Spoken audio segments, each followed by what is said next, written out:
नमस्कार, आम्ही सुग्रणी आमच्या या यूट्यूब चॅनलवरती तुमचं मनापासून खूप खूप स्वागत। मी आज अधिक मासात धोंडे बनवणार आहे। अधिक मास हा 3 वर्षानंतर एक वेळेस येतो। धोंडे हे जावयांना, पाहुण्यांना, देवांना दिले जातात। चला आपण आज धोंडे बनवूया। धोंडे बनवण्यासाठी सुरुवातीला पीठ मळून घ्यावं लागेल। धोंडे बनवण्यासाठी लागणारे साहित्य: 1 वाटी रवा, अर्धी वाटी मैदा, अर्धी वाटी दूध नसेल तर पाणी पण घेतलं तर चालेल, 1 चमच तेल आणि चवीनुसार थोडंसं मीठ। चला आता आपण पीठ मळून घेऊया। मैदा,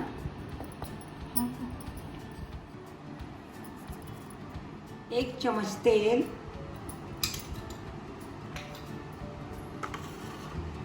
आणि दूध नसेल तर पाणी पण घेतलं तर चालेल।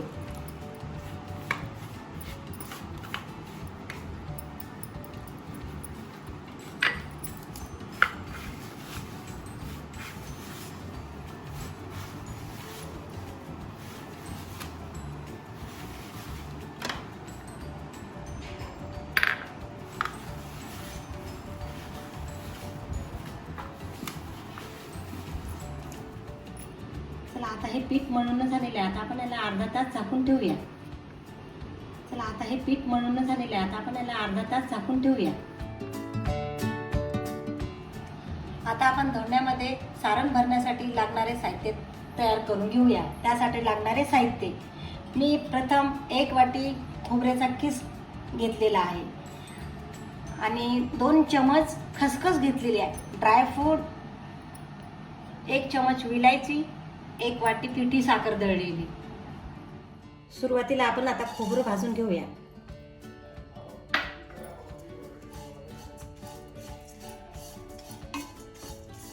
खोबरं हे मंद गॅसवर भाजणे।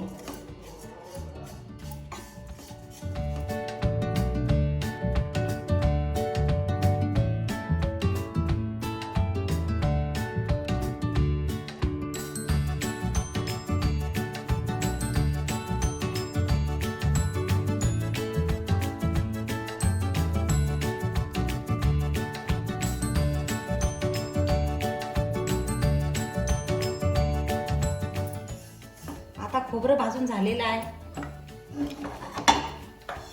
आपण याला बाजूला काढून ठेवूया आणि आता लगेच खसखस पण थोडं भाजून घेऊया।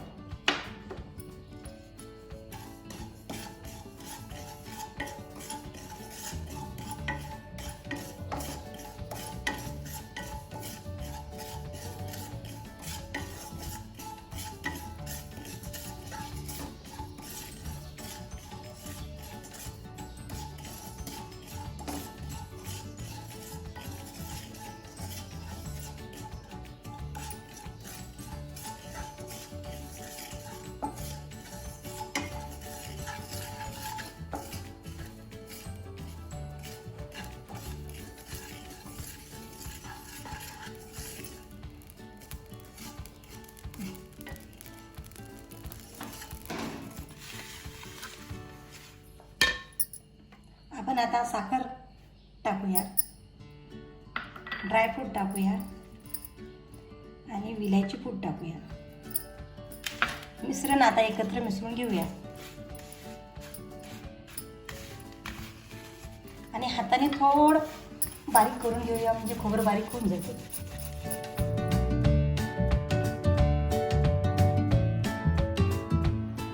आता अर्धा तास झालेला आहे।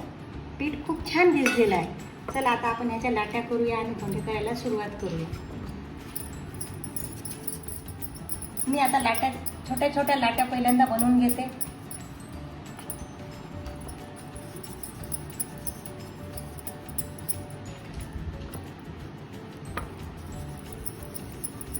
लाट्या बनवून घेतलेल्या आहेत, आता लाटायला सुरुवात करते।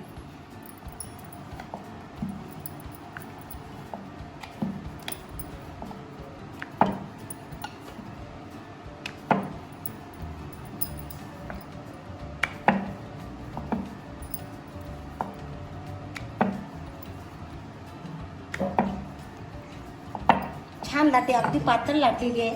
मी याला डब्याच्या झाकणाने कट करून घेते, म्हणजे धोंडे एकसारखे होतात. आता लाटी तयार झालेली आहे. आता मी याच्यावर 2 चमच सारण टाकते.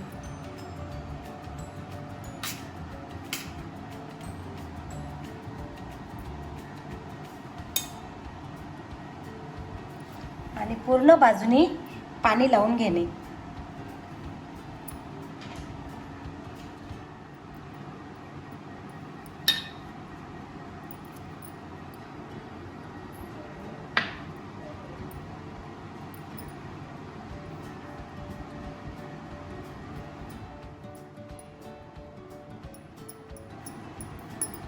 तयार झालेला आहे. आता हा धोंडा असा ठेवला तर बरोबर दिसत नाही. आपण याला आता मुरड घेऊया.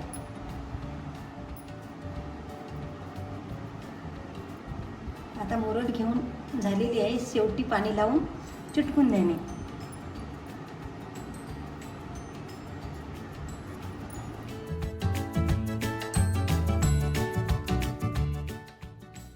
तेल गरम करायला ठेवलेलं आहे. सुरुवातीला आपण तेल तापलं आहे का ते थोडं पीठ टाकून पाहूया. तेल आता छान तापलेलं आहे. आता आपण लगेच यामध्ये धोंडे टाकूया. आता आपण धोंडे टाकूया. गॅस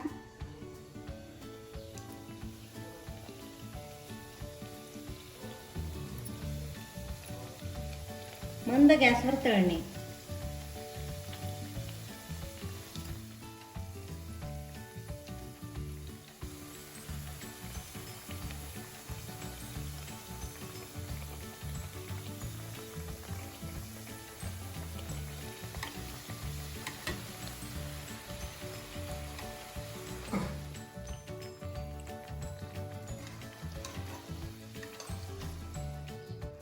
आपण आता हे धोंडे काढून टिश्यू पेपरवर टाकूया.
पहा आता आपले धोंडे झालेले आहेत. धोंडे किती खुसखुशीत झालेले आहेत.